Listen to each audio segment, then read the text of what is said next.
So whiskey in America had a huge impact on our culture, on our legal system, on our advertising, and even on our industrial process. And we're about to find out how that happened. So take a ride with me on this American whiskey journey. Hey everybody, welcome to Whiskey Unbound. This is Stephen Rankin. So really cool video I wanted to do today. I wanted to kind of summarize one of the tastings I just did recently at the Kidney Barrel. So the tasting was the story of American whiskey. And this is gonna start when we start coming over as colonists, as immigrants, and then go up to modern day. And when I started diving into it, I realized how much whiskey, not just bourbon, but whiskey in general in America affected our culture. How much it's interwoven and tied to advertising, law, the legal system, and to the industrial system as well. Don't want to go into too much more detail about that. There's a really great book that helped me prepare for this. It's called Bourbon Justice, and it is a phenomenal book. I think it's like 150 pages for those of us that still read. So if you want to learn more about that, check out that book. We'll put a little picture up here. Chapter 1. All right, so we're gonna start with, kind of like I said, when we come over as colonists and immigrants, what does that look like when we're making whiskey? The guy I wanna go over with on this topic is going to be Abraham Uberholzer, right? Abraham Uberholzer comes over, he becomes one of the more successful rye whiskey guys, right? So he kind of makes it through Prohibition and then gets bought up by Jim Beam. So he's gonna be early 1800s when he starts going. And primitive whiskey in the United States, well, the colonies at that time, was really just that. So kind of think of like Italian families with wine, right? They just kind of all have a little wine press in their basement and you just make family wine all the time. Most families had a still on their property. The guys that were really, really good at it made a lot more and just became successful, and it became a business, right? But why are we making rye whiskey? Okay, so a couple reasons. First of all, we're not gonna be making Scotch. The amount of malted barley and the grains that we had here were not the same as they had there, right? So rye, first of all, is a very predominant grain in the Northeast when we start coming over. Also, rum was really the big liquor back then, and the taxes on rum were crazy. So, you know, poor colonists aren't gonna be able to buy really expensive drinks. So it's like, hey, we got all this grain here. It goes really well in the Northeast in the cold weather. Let's just start making whiskey with it. Chapter 2. So they did. So the traditional rye mash bill was 80-20. So 80% rye, 20% malted barley. Now, if you've gone and watched my whiskey education videos, you understand that 20% malted barley grain is going to be very important. You need to have a really good percentage of malted grain in your mash bill in order for yeast to be able to break down starch. Yeast has a really hard time breaking down starch, so it needs help converting that starch into glucose. That comes from amylase, malted barley, yada, yada, yada, okay? So back in the day, malted barley was a very, very important part of your mash bill. Malted grains in general, but usually it was malted barley, because you needed that amylase that was found on the malted grains, okay? So 80-20 is gonna be the original rye whiskey mash bill. So from there, if you move a little bit further south, right? So we were in Pennsylvania, that's the Pennsylvania style rye. Now you have the Maryland style rye, okay? So we're making rye whiskey in both these states, we're both on the East Coast, but Maryland's gonna have a little bit more corn in their mash bill. So Pennsylvania is rye and barley, no corn, okay? That's Pennsylvania style rye, so it was spicier, okay? The Sagamore Bottled and Bond that I wanted to choose for this flight, that's a Maryland style rye. So it's a combo of all three. You're gonna have rye, corn, and malted barley in there. So it's still got that really good rye spice, but you add a little bit more corn in there, it becomes a little bit softer, more approachable, a little bit sweeter. Chapter 3. All right, so next we're going to Tennessee whiskey. And again, not saying Tennessee whiskey is before bourbon or bourbon before Tennessee whiskey. They're gonna be made kind of at the same time, right? It's just that when you're in Tennessee, you're gonna be following this process. So what is Tennessee whiskey and how did it start? Okay, so remember, Tennessee whiskey and bourbon are identical in every single way, except for Tennessee whiskey has an extra step, okay? So legally, I could put bourbon on a bottle of Jack Daniels. They choose not to because it's a pride thing, it's a marketing thing. They want to make sure that you know that they're doing extra steps. And it was also a tax thing. So again, it goes back to kind of how whiskey affected the legal system, right? Tennessee whiskey, same as bourbon, 51% corn or more, white oak barrels, got to be charred. 160 off the still, higher than 80 in the bottle, and made in America. Now, obviously, Tennessee whiskey has to be specifically made in Tennessee, but you get my drift. The only difference is it has to be filtered through sugar maple charcoal. Now, that process is going to be arbitrary. There's different Tennessee whiskey places do it different ways. Jack Daniel's specifically is going to filter it through basically like a 10-foot vat of charcoal. Okay, so what they do with that is they take 140 proof unaged Jack, basically 140 proof White Dog Jack, and they make a flamethrower column chimney with sugar maple charcoal, and they put it out at a certain point, crush it up, put it into a vat. Okay. When they're distilling, before that liquid goes into the barrel, it's going to be filtered through that charcoal. Okay. That's called the Lincoln County process. And again, you can go into the details of why is it called Lincoln County process versus the Moore County process, because that's where Jack Daniel's is. It has to do with legal terms, right? So who invented the process? Well, we don't really know who invented the process, but the kind of person that's most famous for it is Uncle Nearest, right? So Nearest Green was a slave on a plantation in Tennessee, and Jack Daniels was an orphan who was brought onto that plantation and was trained by Nearest Green, right? So this process really has its roots in Africa, right? So what they would do is, when you're living in the jungle, you got all kinds of bacterias and poisons and all kinds of crazy stuff over there, right? So you filter your stuff through charcoal, right? It's going to purify it. Filtering through charcoal with what Tennessee whiskey does is not the same as filtering through like your water filter. It's not activated charcoal, okay? So when you take that whiskey through that sugar maple charcoal, it's not stripping everything. There are some stripping, but it's also adding stuff back to it that wasn't combustible by the fire. It is changing the product and making it a different, unique product, but you're not just filtering whiskey, okay? All right, so from Jack Daniel's, we're gonna move on to our first bourbon. Now, the bourbon I chose was the first bottled bourbon, okay? So I know there's a lot of claims on who had the first bourbon brand, blah, blah, blah, blah, blah. There's a lot of good folklore stories out there, but I wanted to go with some more kind of hardcore facts with it. So Old Forester. Chapter 4. Why did we go with Old Forester? Well, they were the first to bottle whiskey. Why is this important? Well, before that, you couldn't really trust 100% where your whiskey was coming from unless you made it yourself, or maybe your buddy. And even then, it's like, can I trust him, right? So when you wanted to get whiskey before Old Forester, you went to your local saloon, or again, whoever's making whiskey, you bring your own container and you fill it up and you pay them. What's in there? Again, you don't know. Especially if you're poor and don't have influence, like, people are going to take advantage of you. They're going to cut it with turpentine and with cherry juice and with caramel colorings, and it's not even aged. It's just colored, right? It's not even whiskey. It's neutral grain alcohol. Now, hopefully they were just cutting it with, lower quality products, but what if they were putting chemicals in it because they didn't care, right? Or if they were really, really greedy? You don't know. And again, the poorer you are, the more you're going to get taken advantage of. And again, that goes into bottle and bond, why it was so important. So bottle and bond was government monitored, had to be 4 years old, had to be 100 proof, had to be made at one distillery. Okay, I can't take juice from Wild Turkey and Old Forester and Evan Williams and mix it all together, right? It has to be government monitored in one place in one distilling season. So it's a huge thing for consumer protection, okay? So that's why we chose the Old Forester product right there. Chapter 5. Now I kind of paused for Prohibition because Prohibition had so much of effect on our country, right? It is a whiskey event. So again, liquor gets banned and it radically changes the kind of underground market, right? So you have basically the mafia with bourbon instead. So I went into the story of George Remus. And if you haven't heard the story of George Remus, it is crazy, okay? We're just gonna kind of hit the highlights. So George Remus started as a lawyer, kind of during Prohibition as a young man. Prohibition happens, he sees how much money you can make by having a medicinal license to sell whiskey. He becomes a pharmacist, right? So now he's got both, okay? Keep that in mind, lawyer and pharmacist. So he gets one of the 6 licenses to produce whiskey in America for medicinal reasons, right?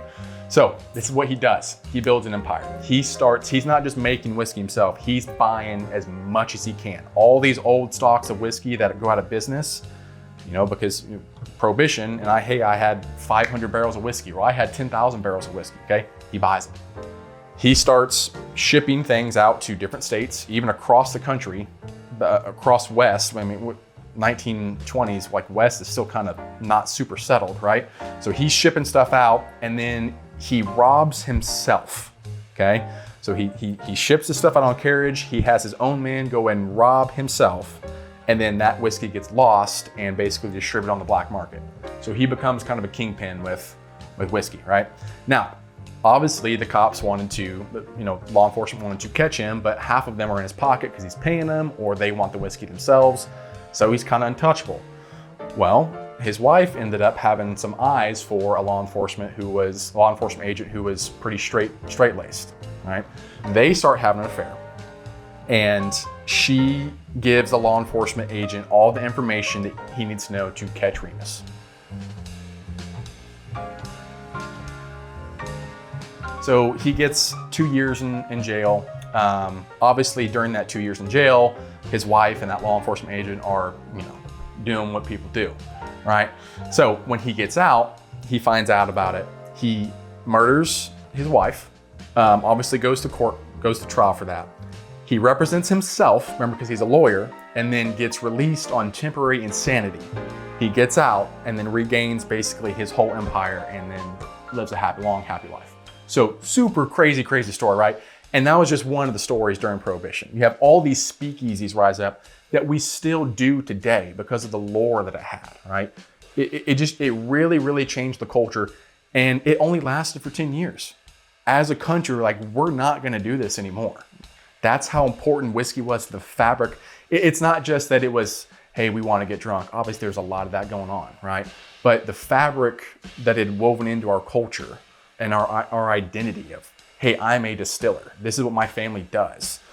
We're from the South, we're from Kentucky, we're from Tennessee, we're from Georgia, we're from Mississippi. This is what we do, right? It was just part of our identity. We weren't gonna have it anymore. Not to mention all the beer and the tequila and the wine and all the other things that we love to consume as a culture and that makes our social events what they are. We just weren't gonna have it anymore, right? So, Chapter 6. Prohibition gets repealed, and then whiskey booms until the 30-ish. So whiskey was gonna boom for 45 years, right? So until the 70s, bourbon was, flooding the market. This spike that we had back in 2015, 2020, its peak was just barely scratching the surface of what it was back in the 50s and the 60s. That's how much whiskey there was. That's why in the 90s and the 2000s, when it kind of started to come back, people had really cheap access to bottles that were 20 years old, which is crazy in America. You don't have 20-year-old whiskey in America. It just doesn't really exist. There are bottles that are that age, obviously, but maybe not even 1% of the market, right? So what happens in the 70s is that you start to have the next generation rebel against their parents, right? So my old man is a POS. I don't like him. He drinks whiskey. That's old man stuff. That's old man liquor. I ain't drinking it. So what comes in, right? And you see the media kind of bring this in as well. James Bond, right? So white liquors, martinis, vodka, tequila, gin and tonic, right? Those drinks start to take over the market. It becomes more of a modern fashion trend. It's not, sitting on your back porch with your buddies anymore. It's the limelight. It's the clubs. It's, the penthouse of whatever downtown bar you're at, right? So it was a generational shift from brown liquors. Okay, so two things here that we cover. So the first thing they went to is going to be wheated whiskey. All right, so wheated whiskey is developed way back in the 1800s, right? Weller is going to be the first brand to do that, and that's the one I brought in was Weller Foolproof because that's one of my favorite ones. Wheated whiskey isn't introduced in the 70s and 80s, but that's when it started to kind of make a little bit of a trend up. Why?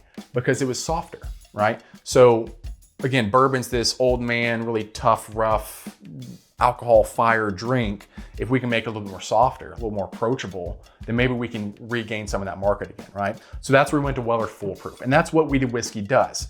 If you're new to your whiskey journey, you know that, hey, Wheated Whiskey was one of my favorite stuff.